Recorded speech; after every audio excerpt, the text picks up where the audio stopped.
দর্শকরা বেশ উৎসুক, অনেকক্ষণ যাবৎ কিন্তু গোল পায়নি অসীম ভাই। খেলার শুরুতেই একটি গোল এবং তারপরে আর কিন্তু গোলের দেখা কোন দলই কিন্তু এই পর্যন্ত পাইনি। সুন্দর শট দেখার মতো এবং বিপজ্জনক ভাবে ওখানে পুষ্প মাথা নিয়ে গিয়েছিলেন, কিন্তু গোলরক্ষকের প্রশংসা না করলেই নাই। তিনি অত্যন্ত তৎপর ছিলেন, তিনি কোনো সুযোগই দেননি ওই আলীনগর ফুটবল একাদশের এই পুষ্পকে। তিনি যদি মাথা ছোঁয়াতে পারতেন তাহলে হয়তো বা নিশ্চিত একটি গোল কিন্তু ওই পুষ্প পেয়ে যেত। আবারও বল ধরতে গেছিলেন ওখানে আল্লাহ ফুটবল একাদশের ডিফেন্ডার, বল লেগে গেল হাতে, হলো ফ্রি কিক ওই কুসুমকণ্ঠ ফুটবল একাদশের পক্ষে। মধ্যমাঠ বরাবর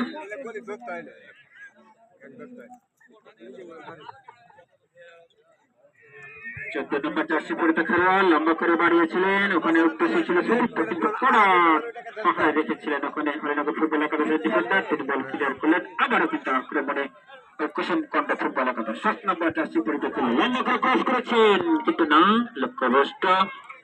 বল চলে গেল অনেক